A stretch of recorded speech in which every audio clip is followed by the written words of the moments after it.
Regardez la vie des diocèses avec la Mutuelle Saint-Martin, la mutuelle d'inspiration chrétienne qui fête ses 75 ans.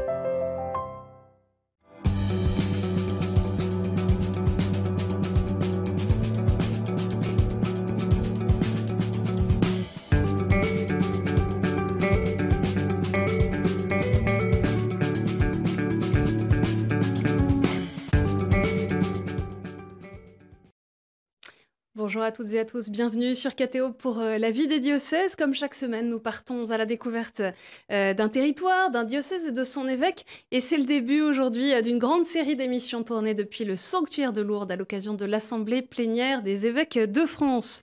Aujourd'hui, nous allons dans le sud de la France pour parler du diocèse d'Aix et Arles qui couvre tout le département des Bouches-du-Rhône, à l'exception justement de l'arrondissement de Marseille, qui est un diocèse en soi.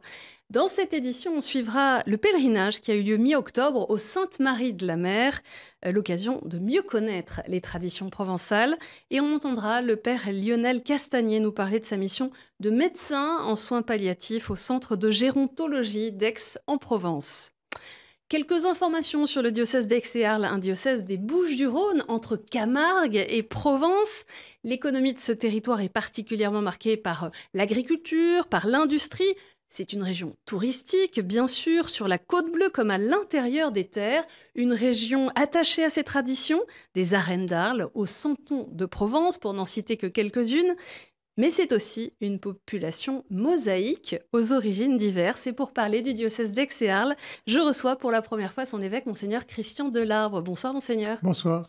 Merci de nous rejoindre ici au cœur de l'Assemblée plénière. Je viens de présenter un peu ce territoire dont vous avez la charge. Comment est-ce que vous pourriez nous présenter le diocèse ? Le diocèse est marqué par son territoire et par sa diversité, c'est vrai. Ça va de paroisses en pleine ville et des villes de toutes sortes. Des paroisses de villes qui ont été fondées dans les années 60 et des paroisses de villes très antiques comme Arles. Donc il y a une vraie grande diversité des paroisses, des territoires et du coup des communautés chrétiennes aussi. C'est d'ailleurs pourquoi j'avais choisi ma devise au Interminata Caritas, c'est-à-dire la charité sans frontières de Dieu. C'est-à-dire que le Seigneur aime sans frontières, quelles que soient les diversités. Et ne mettons pas des frontières là où le Seigneur n'en met pas. Quelques chiffres vont s'afficher sur l'écran pour donner des points de repère. Il y a un peu plus de 950 000 habitants dans le diocèse, 110 paroisses, 75 établissements scolaires dans l'enseignement catholique, 129 prêtres, 10 séminaristes qui sont en discernement, en formation pour le diocèse. On compte 251 religieux et religieuses et 24 laïcs en mission ecclésiale. Alors vous l'avez déjà un petit peu évoqué, mais je voudrais donner aussi quelques dates pour mieux connaître votre parcours, Monseigneur Christian Delarbre. Vous êtes donc archevêque d'Aix et Arles depuis 2022. Vous êtes né à Châlons en Champagne, dans la Marne, en 1964. Vous avez été diplômé de l'École centrale de Lyon avant d'être ordonné prêtre en 1996 pour le diocèse d'Auch, dans le Gers. Vous avez d'ailleurs été vicaire général de ce même diocèse de 2012 à 2018. Et avant d'être évêque, vous étiez recteur de l'Institut catholique de Toulouse de 2018 à 2022. Et vous l'avez dit, votre devise épiscopale, elle vient d'une hymne grégorienne à la Sainte Trinité, ô charité sans bornes. Alors, c'est juste un parcours brossé à grands traits. Je viens de le dire, vous êtes passé du monde universitaire, vous étiez professeur d'ecclésiologie, à la charge épiscopale, vous qui avez étudié et qui connaissez l'Église à la fois par les pieds et par la tête, si vous me permettez l'expression. Comment est-ce que vous assumez cette charge d'évêque après 3 années d'épiscopat ? Avec bonheur, avec joie. Je suis un pasteur, j'ai toujours enseigné, mais j'ai toujours été en même temps curé de paroisse, vicaire général, vous l'avez dit. Donc retrouver la charge épiscopale, la période de recteur, c'est vraiment différent, parce qu'on dirige une université, mais retrouver la charge épiscopale, c'est retrouver une charge pastorale, donc un peuple de Dieu, à connaître, à découvrir, avec lequel échanger, pour lequel prêcher. Donc c'est beaucoup de joie aussi. Et comme je le disais aux prêtres encore il y a peu, voilà, cette joie du ministère épiscopal, cette joie de la charge pastorale aide à porter ce qui est charge dans la charge, bien sûr. On va maintenant partir au Sainte-Marie de la Mer, un des lieux emblématiques de la Provence qui accueille 3 pèlerinages au cours de l'année. Mi-octobre, c'est au tour de la fête de Sainte-Marie-Salomé qui avait lieu des festivités marquées par la proximité du centenaire de la Croix de Camargue et bien sûr par la barque des Saintes Marie Jacobée et Marie Salomé, première messagère de la résurrection du Christ, en arrivant sur les côtes de Camargue avec d'autres disciples. C'est un reportage de Philippe Mouret. Les 18 et 19 octobre 2025 s'est déroulé le pèlerinage provençal aux Saintes-Maries de la Mer. Marie Salomé et Marie Jacobée, mères d'apôtres, sont arrivées sur ces plages au milieu du 1er siècle. Tous les 3e week-ends d'octobre, autour du 22, fête de Sainte Marie Salomé, les Provençaux la célèbrent avec Sainte Marie Jacobée. Il y a toute une civilisation chrétienne depuis le début des siècles en Provence et c'est cela qui nourrit encore la foi des gens de Provence. Voilà, Provençaux et catholiques. La Croix de Camargue fête ses 100 ans. Lors de la messe du pèlerinage jubilaire dans les arènes des Saintes-Maries de la Mer, une nouvelle croix de procession a été bénie par Monseigneur de l'Arbre, archevêque du diocèse d'Aix et Arles. Elle est symbole de foi, espérance et charité. Lorsque nous vénérons cette croix, nous vénérons le Maître crucifié. Nous en sommes les disciples à la suite de ceux qui ont accosté ici.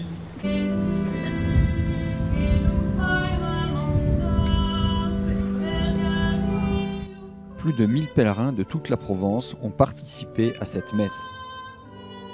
J'ai vraiment beaucoup aimé ce moment fraternel, de communion tous ensemble, avec la bénédiction de la croix. Après la messe, la procession a reconduit les reliques des saintes jusqu'à la plage. Monseigneur Xavier Malle, évêque de Gap, a béni la mer avec le saint bras contenant les reliques de Marie Salomé. Accorde à ceux qui vivent de la mer des conditions favorables, que par l'intercession de nos grandes saintes, la bénédiction du Dieu Jésus-Christ, Tout-Puissant et amour, descende sur ces eaux, au nom du Père et du Fils et du Saint-Esprit. Amen. Cette procession populaire et festive attire des personnes non pratiquantes. C'est important tout simplement parce que nous sommes un pays laïque, un pays de croyance et qu'il est normal que l'on continue à perpétrer ce rapport à Dieu. L'après-midi, les pèlerins ont de nouveau rempli le sanctuaire pour le rituel de la remontée des chasses contenant les reliques des saintes.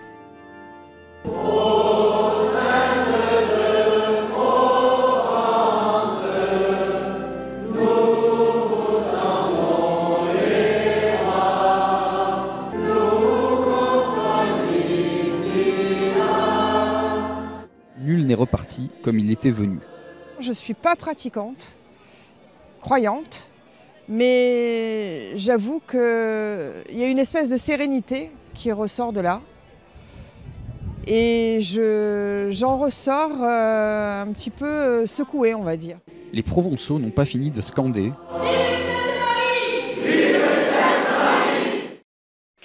On vient de l'entendre, vive les Saintes Maries. Comment est-ce que cette belle tradition et la dévotion populaire qui l'entoure nourrit les traditions chrétiennes en Provence ? C'est comme vous l'avez dit, populaire.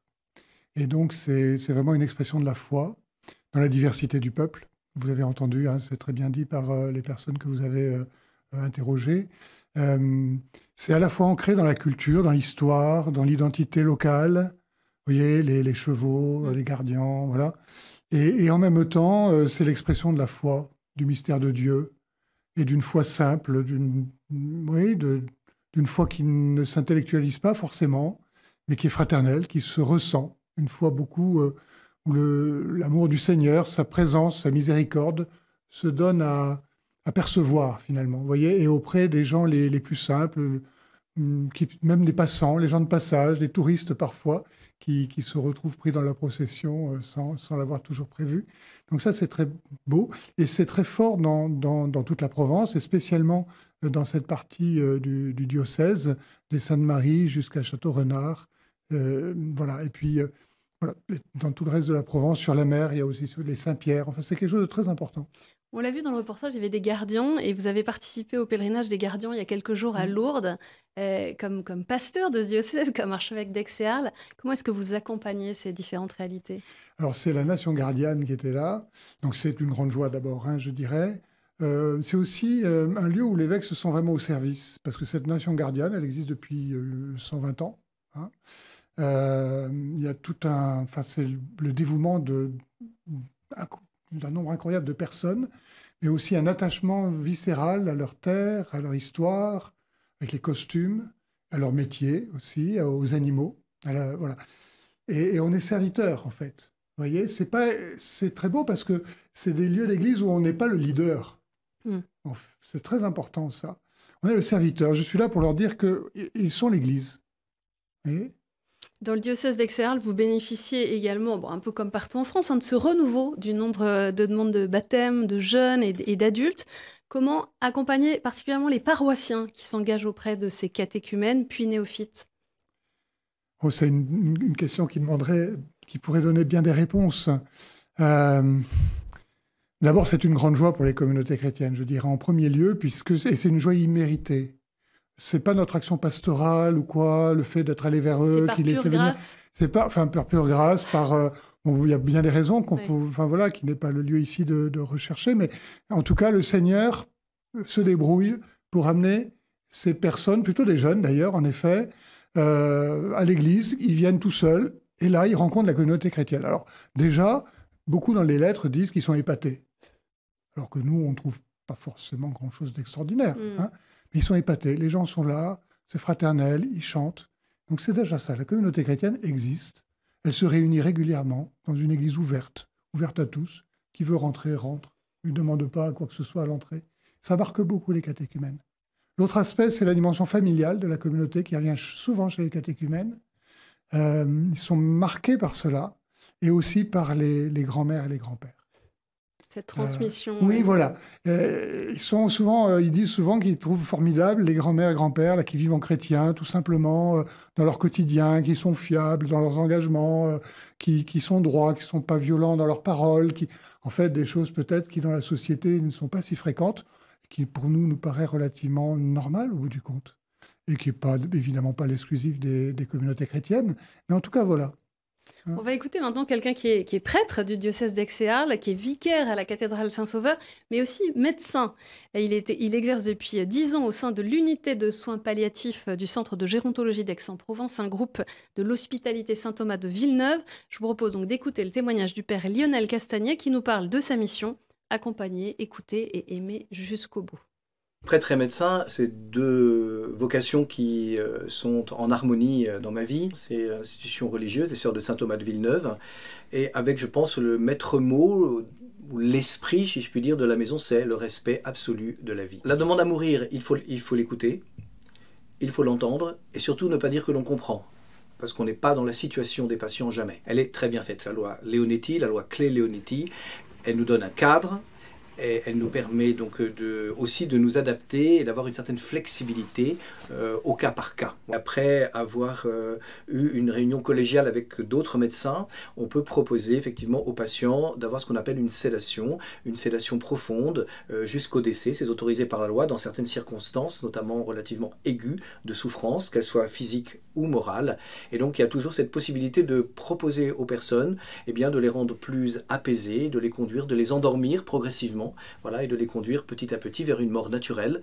Au jour d'aujourd'hui, depuis 10 ans que je travaille dans ce service, à peu près à 360 passages par an, il m'est arrivé simplement peut-être 2 ou 3 fois d'avoir une demande d'aider à mourir.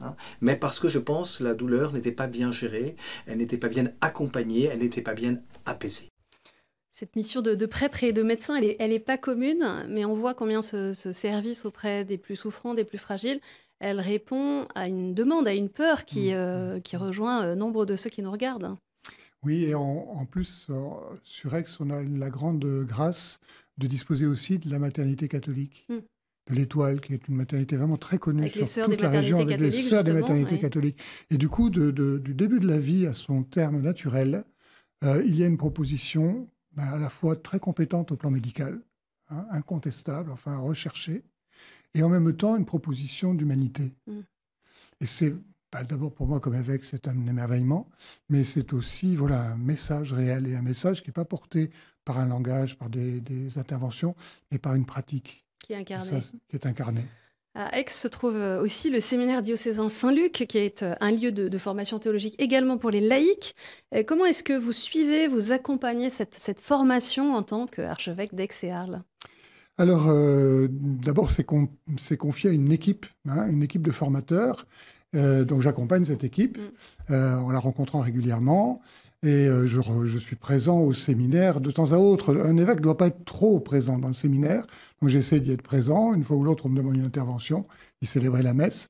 Après, il y a un rôle différent auprès des séminaristes du diocèse d'Aix, que je rencontre quelques fois dans l'année. Voilà.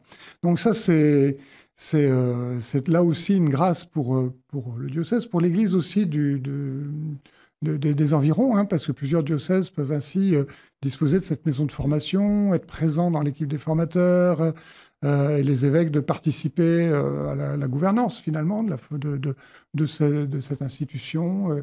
Et bon, voilà, et à répondre à toutes les questions nombreuses qui se posent pour la formation des prêtres, et la joie aussi d'accompagner ces vocations. Vous avez dit que l'une de vos principales préoccupations depuis votre ordination et installation comme évêque était la protection des personnes dans l'Église. Qu'est-ce qui est aujourd'hui mis en œuvre pour écouter, protéger et rendre justice aux personnes victimes de violences sexuelles et d'abus au sein du diocèse ? Quand je suis, juste après ma nomination et mon ordination comme évêque, il y a eu dans la presse, il y a souvent des articles, et je me rappelle d'un article de la Croix qui était intitulé ainsi « Frères évêques, laissez-vous aider ». Et ça m'a parlé tout de suite. Alors la première décision que j'ai prise, c'est de composer une équipe, en fait, vraiment de gens qui m'aident, qui m'aident dans tout cela, mais qui aident l'ensemble du diocèse. Donc c'est à la fois de s'assurer que toute personne qui s'adresse à nous soit rapidement reçue, écoutée, que rapidement on puisse mettre en place, s'il le faut, des procédures canoniques, voilà. Et puis aussi d'accompagner dans la durée ces personnes autant qu'il nous est possible, car on est toujours devant des souffrances, des blessures, et voilà, on cherche encore comment on peut vraiment répondre à cela. Mais enfin, et ce comité est aussi chargé de la formation permanente, en fait. Donc rencontrer les prêtres dans les doyennés, être aussi comme une expertise par rapport à des animateurs d'aumônerie ou autres qui peuvent être devant des situations qu'il faut savoir, devant lesquelles il faut savoir, auxquelles il faut savoir répondre. Enfin, voilà. Donc ça a été vraiment... c'est un travail en cours, bien sûr, mais très important. Vous avez aussi adressé une lettre aux prêtres incardinés dans le diocèse le 2 octobre de l'année dernière, en 2024, dans laquelle vous évoquiez l'abbé Pierre Gontier, qui est décédé en 2014, qui a été supérieur du séminaire Saint-Luc pendant 10 ans, de 83 à 93. Vous avez parlé des blessures qu'il aurait provoquées et d'une commission intitulée « Pour une guérison des mémoires », basée d'ailleurs à Montpellier. Le rapport et les préconisations devaient être remis en juin dernier, en juin 2025. Quelle suite avez-vous décidé ? Et donc, j'ai fait rapport aux prêtres. Comme je leur avais écrit à eux, je me suis adressé à eux. Mais voilà. Pourquoi aux prêtres seulement ? Parce que parmi les personnes blessées, il peut y avoir aussi des gens qui n'ont pas été ordonnés ou qui ont croisé ce prêtre dans d'autres contextes. Oui, mais mon objet premier, cette personne est décédée, mon objet premier était de m'adresser aux prêtres, en fait, et de les écouter. Voilà, ça venait de là, de mon écoute des prêtres et du désir de leur laisser un espace de parole où ils puissent être entendus, et s'ils avaient des choses à dire, de me les faire remonter d'une manière un peu confidentielle, si vous voulez. Et donc, c'est un échange entre eux et moi, finalement. Ici à Lourdes, entre évêques, vous parlez aussi de la suite à réserver aux prêtres qui ont été condamnés, qui ont fait l'objet de plaintes. Quelle est votre position sur ce sujet ? Que faire de ces prêtres ? Les situations sont très diverses. Je dirais que la première des choses, c'est de s'assurer, de mettre en œuvre les peines canoniques ou les peines judiciaires quand elles ont eu lieu. Voilà. La question, c'est comment on accompagne ces personnes, en effet, et ces prêtres dans la difficulté de leur situation, après la peine. Et puis, il y a ceux pour lesquels il n'y a pas de peine de prononcer. Voyez, il y a un certain nombre de prêtres, il y a des enquêtes et autres, et puis la justice, ni canonique ni judiciaire, ne donne de peine. Ça peut être un classement sans suite, ça peut être un non-lieu. Il peut y avoir plein de choses, mais en réalité, le prêtre n'est pas condamné. Mais vous comprenez que ça puisse quand même heurter, inquiéter le peuple de Dieu, même quand la justice est passée? Ben justement, c'est important de se dire que la justice est passée, quelle autorité j'aurais moi aussi pour venir contredire quel arbitraire j'aurais à dire mais non, moi je vais condamner ou je vais dire ceci. Donc ça, c'est voilà, il y a toute cette question. Ça ne répond pas tout cela ne suffit pas pour répondre, quand bien même on puisse répondre en réalité, aux blessures infligées aux personnes et à la manière dont ces personnes vivent ces blessures, peuvent ou non se reconstruire sur ces blessures. Et là, bon, on y travaille beaucoup. Je pense avec le comité qu'on a dans le diocèse, on essaie aussi d'être très attentif aux préconisations de l'INIR, ou en particulier sur des démarches restauratives. Je perçois combien, je ne sais pas si on peut dire seulement c'est insuffisant. Combien, oui, c'est insuffisant. Pourquoi je dis insuffisant? Parce que je ne suis même pas sûr qu'on puisse avoir la prétention de dire qu'on pourra guérir les choses. Voilà. Donc on accompagne ces réalités. Et en même temps, voilà, comment accompagner des blessures qui ne sont pas guéries, malgré les procédures, comment néanmoins demeurer dans la justice vis-à-vis de ceux qui ont été mis en cause, parfois condamnés et parfois pas. Monseigneur Christian Delarbre, on va passer maintenant aux questions de terrain.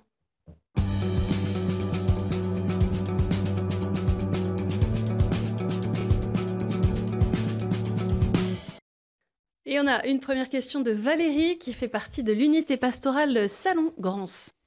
Bonjour Monseigneur. Comme beaucoup de paroissiens, j'ai pu constater avec joie depuis quelques années le nombre croissant des catéchumènes jeunes et adultes et puis aussi particulièrement cette année la forte participation à la messe des cendres.